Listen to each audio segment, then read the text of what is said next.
I'm M. Joshua. Welcome to the Indie Haven review for Animal Gods.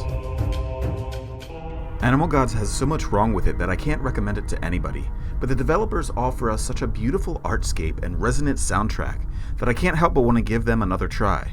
Every layer of the game's design seems lacking. I wanted to quit the game several times, but I agreed to review it, so I stuck through the first several hundred platforming deaths. And I need to stress this point, several hundred needless deaths. The first power I got in the game was short-range teleportation, just like Corvo in Dishonored, his blink ability, or the Corp Jets teleporting in Velocity. But in those games, you had the ability to see where you were teleporting to. And in this game, you have no indication of your teleportation range. The game quote-unquote teaches you your range by failing a lot. And failure isn't just instantaneous death, it's unrecoverable, blinking into oblivion death that just takes an extra couple seconds to watch you die. Instead of just dying, we have to see your character's white flashing geometry just to add insult to injury. This insta-death quote-unquote health bar miscommunicates your character's frailty. She flashes white a few times before dying, but there's no chance to recover, like her blinking would seem to indicate. You can go to the bosses in any order, which I found out later. The first boss I faced was the Lion God, who requires you to use your teleportation power.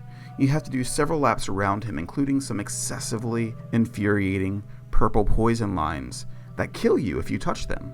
I would have quit the game right there, but after stomaching it for what felt like hours, I got into the other side. And then I found I had another lap to go, and then another, but now with fewer checkpoints. It was not fun.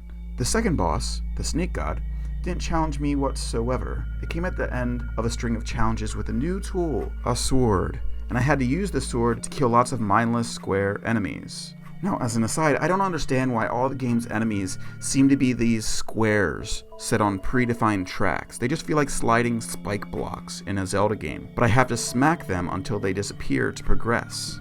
And I tend to judge the quality of action games by how good hitting things feels. Animal Gods fails that test with sinking brown colors. Hitting things just feels wrong. And I think it's because there's not enough visual and auditory feedback for collision. Like seriously, where are all the sound effects? Similarly, the game lacks the ta-da feeling of picking up a new weapon or item that Zelda has. Instead of acknowledgement that you acquired a new power, there's a circle you walk over that just glows and expands a little as you get something new. No new item slot in your inventory or special sound effect, not even a fancy glow, you just have a new thing or whatever. I don't think that any of the abilities work quite right. I wondered why I couldn't use the teleportation ability whenever I wanted to. Then I realized abilities only work when the game feels like letting them work. When I got the sword, I wasn't allowed to use the teleport skill because reasons. And the same for the bow and arrow. Worse, the abilities never felt particularly enjoyable in their own right. I took major issue with the story and the storytelling in the game. On paper, Animal Gods is about Scandinavian Bronze Age polytheism, which of course would make you think that it's about naturalism and kind of like a primal sense of things. But instead the story trickles in something about bioengineering and slavery, uses of science. I couldn't quite tell how animal deities and that sort of thing fit in with a story of scientific abuse.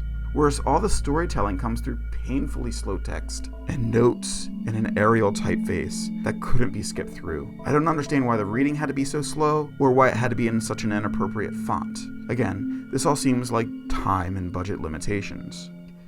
In closing, Animal Gods reminds me of a famous Ira Glass quote about the gap between your good taste and the quality of your work. Mr. Glass says, "It's only by going through a volume of work that you will close that gap and your work will be as good as your ambitions."